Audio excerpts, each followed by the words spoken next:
yaitu Kampung Payo bahwa Malega Lembe pada disebut dengan membuka payung dan mengayuh selendang. Makna gerakan ini menggambarkan keterbukaan, penerimaan, serta terjalinnya hubungan yang baik antara sesama manusia. Selanjutnya gerakan kelima yaitu Kovaniwa Alisi atau disebut dengan lenggang bahu, di mana makna geraknya melambangkan kegembiraan, keakraban, dan kebersamaan yang terjalin dalam hubungan sosial masyarakat. Selanjutnya gerak keenam yaitu Vanema Bateminito Bare Bapayo yang disebut dengan menyambut dengan bertinju memayungi, yang dimana makna geraknya menggambarkan keramahan masyarakat Nias dalam menyambut tamu serta memberikan rasa aman dan penghormatan kepada orang lain. Selanjutnya gerak ketujuh yaitu Ovayomi Ba Adawadewa Sitau atau disebut dengan memayungi dengan merendah ke bawah. Makna geraknya yaitu melambangkan kerendahan hati, penghormatan dan kepedulian terhadap sesama dalam kehidupan bermasyarakat. Selanjutnya gerak ke-8 yaitu Manutu Fire atau disebut dengan menutup payung. Dalam makna ini menggambarkan bagaimana menandakan berakhirnya kegiatan atau pertemuan dengan tetap menjaga sopan santun, rasa hormat, dan hubungan baik antar individu. Selanjutnya ada materi musik. Musik pada tari payung atau tari Volovina di Nias Utara umumnya menggunakan iringan musik tradisional Nias yang dimainkan secara ritmis dan berulang untuk menyesuaikan gerak penari. Alat musik yang digunakan biasanya berupa gendang tradisional, gong, dan alat musik pukul lainnya yang menghasilkan irama lembut namun tetap teratur. Yang kedua ada tata rias. Tata rias pada tari Volovina atau tari payung di Nias Utara umumnya menggunakan rias cantik dan rapi yang disesuaikan dengan karakter tari yang lembut dan harmonis. Penari perempuan biasanya menggunakan rias wajah yang menonjol kelembutan seperti pemakaian bedak, pemerah pipi, dan warna bibir yang cerah agar ekspresi wajah terlihat jelas saat menari. Sementara penari laki-laki menggunakan rias sederhana dan tegas untuk memperlihatkan kesan gagah serta sopan. Selanjutnya ada tata busana. Busana pada tari Volovina atau tari payung di Nias Utara umumnya menggunakan pakaian adat tradisional Nias yang disesuaikan dengan kebutuhan pertunjukan tari. Penari perempuan biasanya menggunakan baju adat berwarna cerah seperti merah, kuning, atau emas yang dipadukan dengan kain tradisional, selendang, serta aksesoris kepala dan perhiasan khas Nias.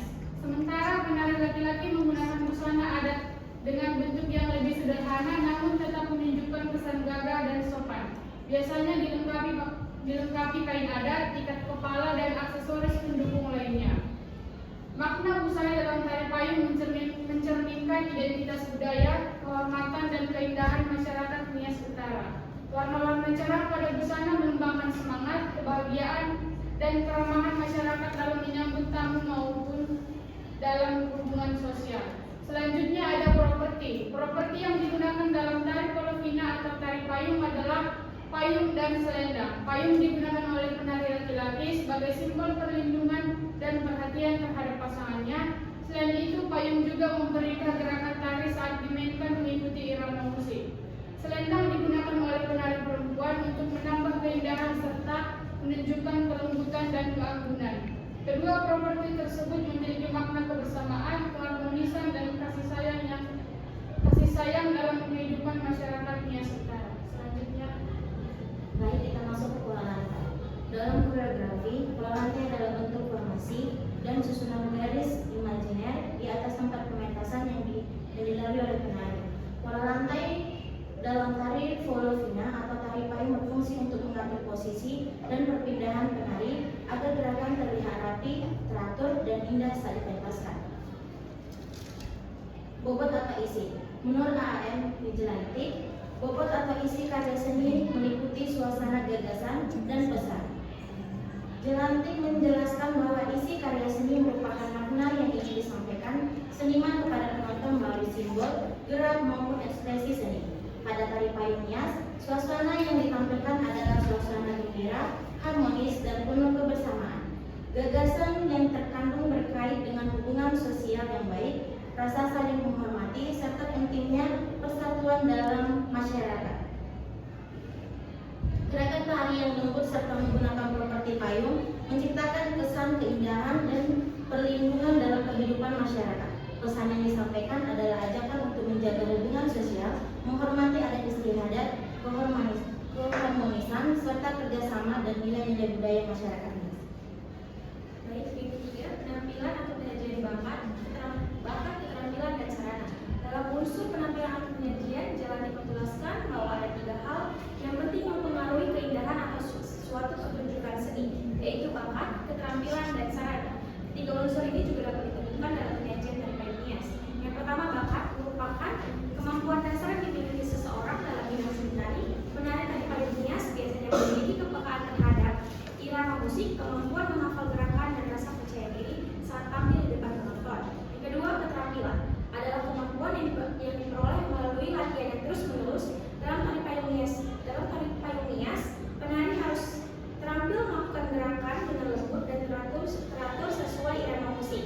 Yang ketiga, sarana adalah segala perlengkapan yang dilakukan atau digunakan untuk mendukung pertunjukan tari. Pada tari payung hias, sarana yang digunakan meliputi payung sebagai properti utama.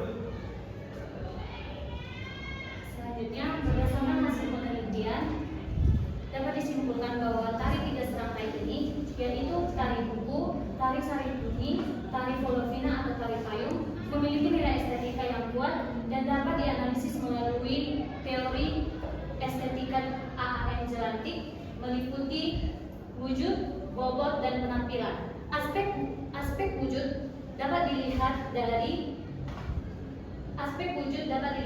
keindahan gerak, musik pengiring, properti, busana, serta pola rantai yang membentuk karakter khas masing-masing dari tari tersebut. Aspek bobot tercermin dari sang penari yang bisa membawakan tari tersebut dan makna serta pesan moral yang terkandung di dalam tari tersebut melalui nilai kehormatan, nilai kesantunan, kerjasama, nilai keharmonisan, serta kasih sayang yang masih hidup hingga saat ini dalam masyarakat Nias Utara.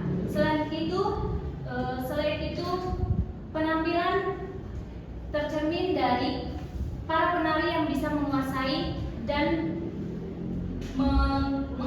menghayati tari tersebut, sehingga ketiga tari ini tidak hanya dijadikan